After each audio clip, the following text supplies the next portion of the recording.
Okay. Cikgu cakap laju sangat ke? Boleh faham? Kadang kalau cikgu terlalu excited kan, cikgu cakap laju sangat. Laju sangat ke?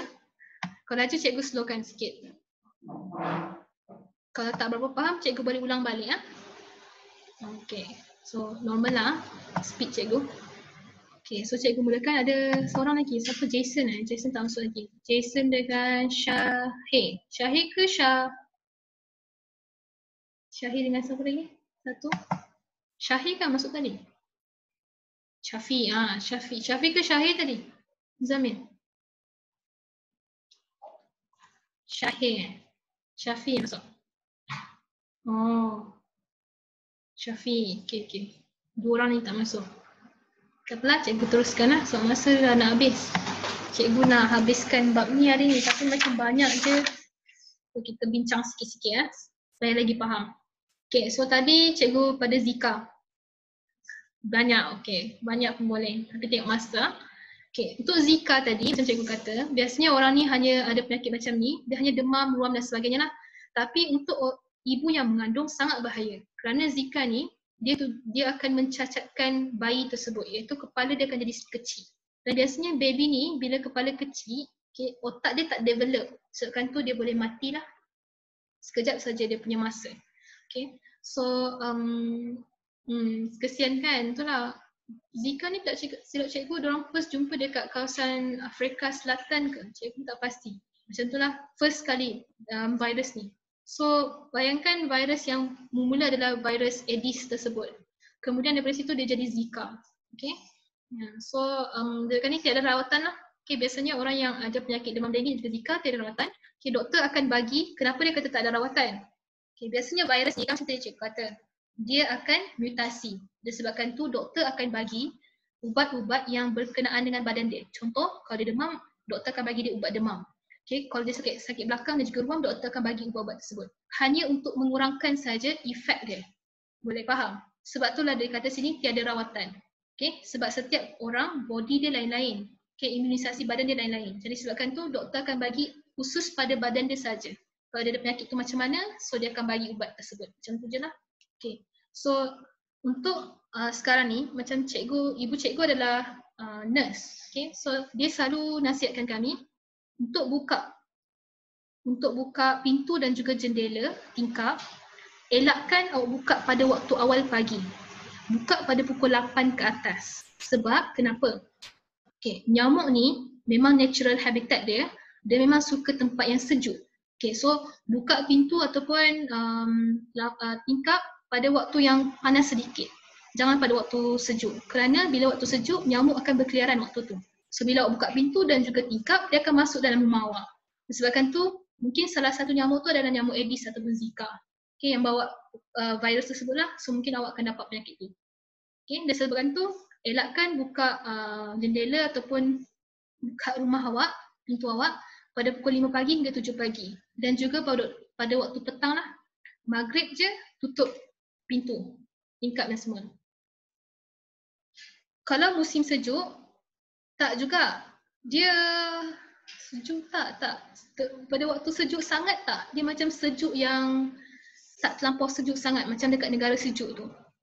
Pada musim sejuk tak terlampau. Maksud cikgu dia macam waktu-waktu yang tak terlampau sejuk sangat. Macam ada salji tu tak adalah. Dia macam yang keadaan kita sekarang ni. Macam tu. Okay? That's why kan bila awak duduk kat meja, perasan tak kalau duduk kat meja, mesti kaki awak kena gigit nyamuk. Kerana tempat tu gelap dan sejuk. Sebabkan tu dia suka. Okay? Tapi awak kena ingat, yang gigit ataupun yang nyamuk ni, yang gigit awak adalah nyamuk betina sahaja. Nyamuk jantan macam tadi cikgu kata, dia hanya makan daripada sayur-sayuran buah-buahan lah, dapatkan makanan. Tapi untuk nyamuk betina dia akan minum darah untuk dapatkan protein supaya dia boleh dapat bertelur. Macam tu. Okay? Right. Ataupun malaria. Okay, malaria ni pun dia ada ubat anti malaria. Setakat ni adalah ubat dia. Okay, so yang ni pula dia lain sikit daripada demam denggi dan juga Zika lah. Kerana dia daripada parasite ataupun virus Plasmodium malaria. Okay, so dia lain sikit. Jadi biasanya orang yang kena malaria ni, nampak tak, demam panas yang berulang dalam masa 48 hingga 72 jam. Maksudnya dia demam panas, kemudian surut balik, kemudian dia demam panas pula. So demam panas ni macam tadi cikgu kata 40 darjah Celsius ke atas. Okay, kalau kita 37, 38, itu masih lagi tak terlampau demam panas lah, kita panggil sebagai demam. Tapi bila 40 darjah Celsius, kita panggil sebagai demam panas. Okay. Demam panas ni bahaya kerana apa? Nanti otak awak kalau terlampau panas, awak boleh dapat paralyzekan badan awak. Maksudnya kita, orang tu akan dari cacat sekejap, apa tu? Lumpuh macam tu. Okay, lumpuh. Dan juga disebabkan terlampau panas badan dia, orang tu akan berpeluh. Kemudian air kencing dia akan berwarna kuning. Okay, kemudian dia akan sakit otot dan kepala, menggigil dan juga degupan jantung dia sangat laju. Okay, sangat laju. So cara dia untuk elakkan, ambil ubat. Okay, untuk kita cegahkan malaria, itu ubat anti malaria lah. Okay, elakkan gigitan macam biasalah dan juga pastikan tempat kita tu bersih, tiada nyamuk boleh membiak. Okay. Kemudian bila ada di kawasan persekitaran perumahan, pastikan ada fogging lah. Okay, untuk fogging. Okay, so habis untuk penyakit berjangkit. Okay, penyakit berjangkit. Betul. Okay, so Cameron Highland. Cameron Highland pun adalah nyamuk, tapi kalau suhu dia terlampau tinggi taklah. Macam 30 darjah Celsius. Boleh juga kot. Macam Muzamil kata, 30 darjah Celsius tu tak terlampau panas, tak terlampau sejuk sangat. So tu suhu yang sesuai untuk nyamuk tu hiduplah. Hujan, ya betul. Lepas hujan mesti ada pembiakan nyamuk. Sebab ada air yang bertakung. So nyamuk boleh membiakkan dia punya telur. Okay, boleh. So tadi adalah penyakit berjangkit. Maksudnya penyakit berjangkit kita dapat daripada faktor luar. Okay, faktor luar. Iaitu vektor ataupun daripada vektor tu daripada haiwan. Okay, haiwan yang membawa penyakit. Okay, dan juga daripada bakteria dan juga virus. Okay, ataupun ulat. Ulat tadi contoh panau dan juga kurap. Okay, itu adalah ulat. Okay, so itu semua daripada faktor luar. Okay, maksudnya boleh berjangkit antara satu sama lain. Right? Macam juga yang cikgu baca, diorang kata corona pun daripada haiwan-haiwan yang membawa virus tersebut. Contohnya kelawar, betul. Okay, itu adalah, diorang kata itu teori yang pertama lah, tapi memang betul pun. Sebab apa?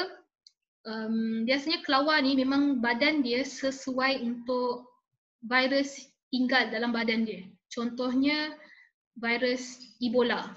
Pernah dengar Ebola? Nanti cuba awak cari dekat dalam YouTube. Ada tu penyakit Ebola. Yes, Ebola. Ebola ke kolera? Ebola, betul lah Ebola. Ebola. So penyakit Ebola ni pun daripada haiwan yang membawa virus tersebut lah. Okay. So penyakit ni boleh menyebabkan kematian dulu. Ebola. Kan? Betul. So kenapa kelawar sesuai untuk virus duduk dekat dalam badan dia? Kerana kita tengok balik. Tadi cikgu kata virus dia suka tempat yang gelap, kurang cahaya matahari. Kerana di situ dia akan duduk diam-diam. Macam tu. Okay, dia suka suhu yang lembap dan juga suhu yang tak terlampau panas. Okay, sebabkan tu awak tengok balik kelawar dia duduk dalam gua. Dalam gua dia ada tempat berair, tempat lembap dan kurang cahaya. Dan sebabkan tu virus suka duduk dalam badan kelawar. Dan kemudian kelawar tersebut akan terbang, lalu manusia akan tangkap dia. Bila manusia tangkap dia, ada sesetengah negara yang makan daging kelawar tersebut. Dan disebabkan tu, kelawar tu akan transfer bakteria tersebut, virus tersebut daripada badan kelawar ke dalam badan manusia. Macam tu. Okay, so penyakit ni sangat bahaya, virus. Okay, so tadi diorang kata pun corona pun daripada sumber macam tu. Sebab first diorang jumpa dekat pasar yang jual makanan eksotik, iaitu daripada kelawar, ular dan sebagainya lah dekat Wuhan. Ya, betul. Okay, so itu pun ada faktor juga. Okay, penyakit ini. Nanti tengok balik Ebola, cikgu kata E-B-O-L-A, Ebola, begitu. Itu pun macam juga corona, macam penyakit corona lah disebarkan. Okay, so ada berapa minit lagi? Okay, ada sikit lagi. So cikgu masuk untuk penyakit berjangkit. Lepas tu cikgu habiskan kelas ni lah. Okay, untuk penyakit berjangkit ni, dalam silibus awak hanya belajar kanser, hipertensi, penyakit kardiovaskular dan diabetes. Okay, so itu saja. Sebab penyakit ni adalah penyakit tidak berjangkit dan selalu akan menyerang manusia. Okay, penyakit ni. Okay, kita tengok. Penyakit ni adalah penyakit kronik. Apa tu maksud penyakit kronik? Maksud dia sangat bahaya. Bila dapat, awak sukar untuk sembuh. Macam tu. Okay. Dan juga penyakit ni, dia tidak boleh dijangkiti. Maksud dia contohlah, orang tu ada penyakit, contoh A, ada penyakit kanser. Lepas tu dia pegang dekat B, orang B akan dapat kanser. Tidak. Dia tak akan dapat kerana dia tidak berjangkit. Dia disebabkan oleh faktor genetik satu. Maksud dia contoh genetik tu ayah A tu tadi ada penyakit kanser. So anak-anak dia ada 50% akan dapat penyakit kanser. Kerana dia adalah faktor genetik. Bila sebab tu cikgu katakan kalau macam sekarang parents awak ataupun awak punya atuk atau nenek kalau ada penyakit kanser, awak kena pergi buat check up. Tengok adakah awak dapat penyakit kanser ataupun tidak. Adakah awak carrier?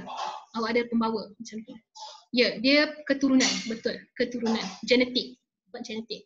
Dan juga lagi satu pula kanser, contoh. Orang tu kata, family saya langsung tak ada penyakit kanser. Tapi kenapa saya dapat kanser?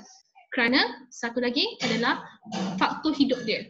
Dia merokok, minum arak dan sebagainya dengan banyak. So tu pun disebabkan oleh kanser juga. Menyebabkan kanser juga. Okay. Oh, cikgu punya family cikgu tengah makan. Okay. So, boleh faham tu maksud dia. Penyakit ni, dia disebabkan oleh faktor genetik ataupun faktor gaya hidup awak macam mana. Okay. So, kanser ni macam mana dia boleh terjadi. Okay. Kita punya sel sentiasa membahagi. Okay, kena ingat sel kita sentiasa membahagi. Sebab itulah baju awak yang masih kecil sampai sekarang boleh masuk tak lagi? Awak boleh pakai tak lagi? Tak boleh kan? Kerana awak sentiasa membesar. Bila awak membesar, sel-sel awak akan bermitosis. Dia akan membahagi untuk jadi banyak. Macam tu. Okay. So maksud dia kat sini, bila dah sel tu sentiasa membahagi, okay, contoh ada tiba-tiba satu sel ni, dia mungkin dia kena radiasi. Radiasi, tahu kan radiasi? Okay. Ataupun dia sel ni daripada faktor genetik lah. Daripada parents dia ataupun atuk dia kan. Okay. So dia akan tiba-tiba jadi salah multiply. Boleh faham? Salah multiply tu maksudnya dia salah bermutasi, dia salah membelah. Dia akan salah membahagi. Dan sebabkan tu tiba-tiba dia jadi macam ni. Nampak tak? Ini yang sel yang normal, kecil saja dan nampak normal. Tiba-tiba sel satu ni, okay, dia membahagi dengan cara yang dia kena penyakit lah. Contoh sel ni kena penyakit. Dan sebabkan tu dia akan jadi besar dan juga pelik saiz dia. Okay, sebabkan tu ini kita panggil sebagai tumor. Tumor tu maksud dia apa? Tumor tu maksud dia sel tu tiba-tiba jadi besar. Tu maksud dia tumor. Dia akan jadi satu bentuk ketulan. Okay, tu tumor. Right? So biasanya orang yang kena kanser ni, okay, disebabkan oleh faktor dia tekanan hidup. Mungkin dia stres. Okay? Dan juga faktor genetik dan juga karsinogen. Ini yang cikgu kata karsinogen. Karsinogen ni paling banyak dalam rokok. Okay, karsinogen dan juga daripada udara yang tercemar. Itu pun ada karsinogen juga. Okay? So, cara yang baik untuk sihat daripada kanser adalah kemoterapi, radioterapi dan juga pembedahan. Okay, tapi untuk awak sihat totally 100%, orang ni kena jalani hidup yang sihat. Dia tak boleh kembali kepada dulu. Contoh orang tu merokok, so bila dia dah sihat, dia kena elakkan merokok. Dan juga tempat yang ada asap rokok tersebut. Bila dia masih lagi terdedah, dia akan dapat balik kanser tu. Sebab sel dia dah pernah ada kanser sel. Okay, semua orang ada kanser sel tau. Faham tak maksud dia? Sebab semua orang ada sel. Okay, sebabkan tu kanser ni boleh semua orang kena. Tapi bila awak jalani hidup normal, hidup yang tak ada kena asap rokok dan sebagainya, okay, so awak akan selamat daripada kanser. Tapi untuk selamatkan daripada kanser ni, awak kena pastikan awak cek awal. Bila dah stage 3, 4, susah untuk sihat balik, normal balik. Okay, biasanya orang kata stage keempat tu dah tak ada harapan. Doktor hanya bagi dia tinggal kat hospital, bagi dia ubat untuk tahan sakit saja. Dan dia akan, dan dia akan tunggu masa lah macam tu. Tapi kalau stage 1, 2, dia masih lagi boleh Sorry, dia tengah marah.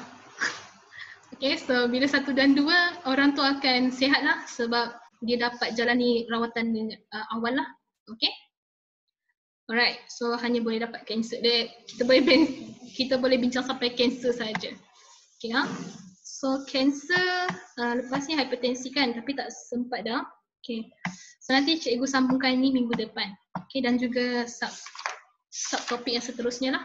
Okay, so cikgu harap minggu depan kita habiskan topik ni, lepas tu kita jawab soalan. Okay, so itu sahaja kelas hari ni. Bye, terima kasih. Okay, thank you. Bye.